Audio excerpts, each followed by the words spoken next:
In this video, you'll learn about all the taxes related to investing in the UK. So it's that time of the week again. It's a Saturday, the stock markets have closed for trading as of Friday. A lot of things have gone on, so it's time for me to give you a Freetrade dividend growth portfolio update. And as well as today, as I've mentioned, I'm going to be talking about the taxes and the implications it has on UK investors.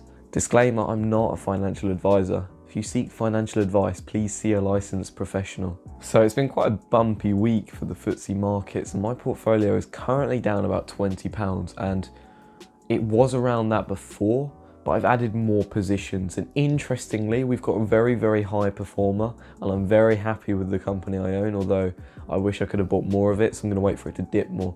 So as you can see on my portfolio, Redrow is performing very well. It's currently about 12% up, and it's about £44 of value that's given to me.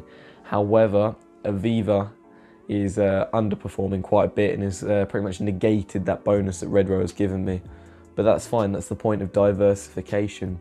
And it's also why I really love house builders and real estate, because they don't typically follow the market. So whilst everything else is typically dropping, house builders might rise, and their high volatility allows you to always snipe a good bargain. And as you may notice, I've added more to the legal and general position. I wanted to expand upon my insurers' life insurance position on my portfolio.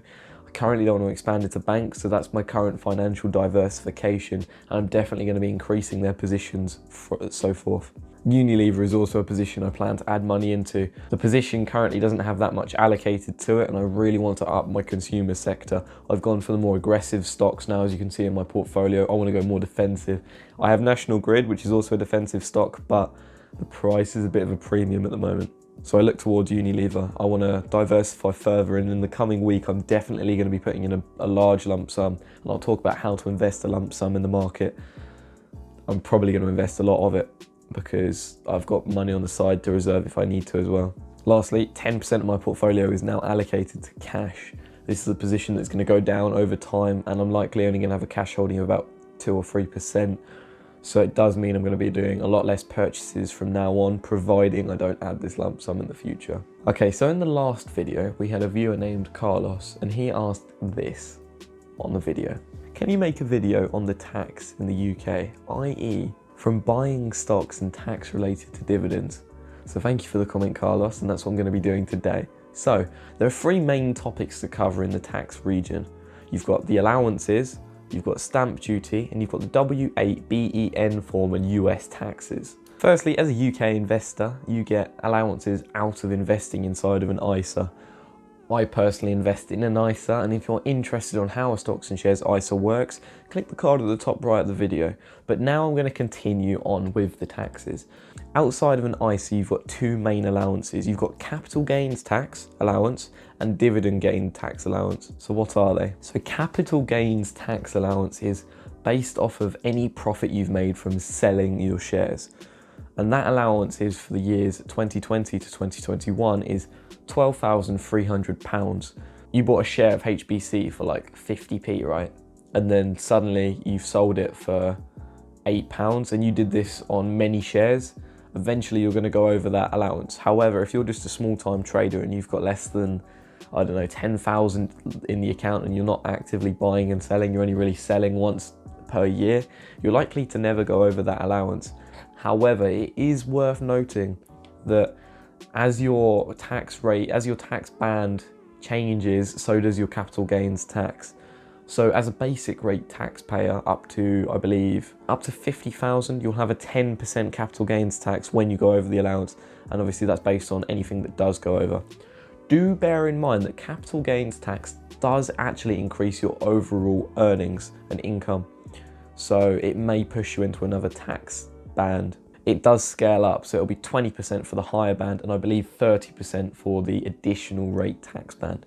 So keep that in mind. So if you plan on having a lump sum in your investment account, it's fine until you sell it. And if you plan on cashing out, you're going to have to do it over the space of a few years. If you, for instance, have about £100,000 in the account, you're likely going to want to split it up over 3 or 4 years as to affect your tax status less. If you do, however, go over that, you will have to fill out tax forms. but that mainly applies to dividend tax, which I'll mention now. So dividend tax allowance is £2,000 as of this year, 2020 to 21, and this is subject to change. Bear in mind, with capital gains and dividend allowances, unused parts of the allowance are not brought over from previous years, so you get 2,000 and that's it.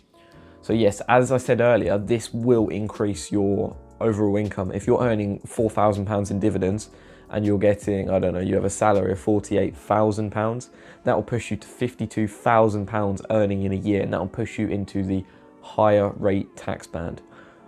With dividends, however, if you're a basic rate taxpayer, ignoring the allowance for now, you're only taxed on 7.5%, which is really good.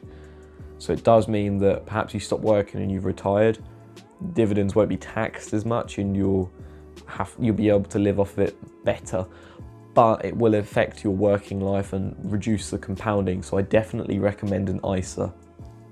But you do get £2,000 of dividends in an allowance, so you don't need to record this. You will just get paid the dividends, and then after 2,000 you're then subject to tax. If your dividends are under 10,000 per year, you need to call HMRC and sort it with them. If it's above that, you need to fill out a self-assessment tax form. And honestly, that's quite a good problem to have if you're getting more than £10,000 in dividends per year. But this does mean you could technically allow it to compound, right? Because you're not getting directly taxed immediately. So you're allowing the investments to go back in, and then you'll just have to pay the tax return in the next tax year. So you will still get compounding bonuses, but nothing as strong as an ISA. However, if you're looking to invest a small amount of sum over the region of 2 or 3 years, it's very unlikely you're going to hit either allowance, and you should be okay. There's also stamp duty, and on houses usually, or property, it's usually 5%, but when buying shares, you have got a 0.5% additional fee added to it, and that is stamp duty. If I bought a share of Unilever for £40, every share I buy will have a 20p stamp duty fee. It's very simple, only applies when buying shares and doesn't apply when selling. It's just a small fee and it will add up over time, but honestly I wouldn't worry too much about it. And this still applies within an ISA. So you'll notice when signing up for Freetrade that they'll ask you to fill out a W8BEN form, and you'll think, what is this? Well, it's basically a form that says you as a UK investor are not a US citizen, and therefore you are not subject to their high taxes. So what will happen is once you've filled out the form, it's very simple. You read the forms and then you tick a few boxes and submit it. It will reduce the US withholding tax from 30% to 15%. And this typically only really applies to dividends. But do bear in mind, this will apply for every dividend payment you get. And a lot of American companies pay dividends quarterly. So it is worth noting that if you're getting paid by Apple 4 times a year, there's going to be a withholding tax on that 4 times a year. The W8-BEN form does allow you to reduce the withholding tax from the US to 15%. So it's not perfect, and even in an ISA you're still going to be taxed for that first 15%, but it's definitely a bonus. And it's part of the reason why I'm currently not invested in US equities. The premium you have to pay just for US equities, the withholding tax, and also the spot rate fee on Freetrade really just pushes it over the boundary for me for now. So that's why I'm looking into the UK investment. And in the next video, I'll tell you which dividend stock I'm buying in May 2020. So stay tuned, click the sub button and be ready to see it because it will be coming soon. Thank you for watching. I'm Osborne Foreman. Have a good night.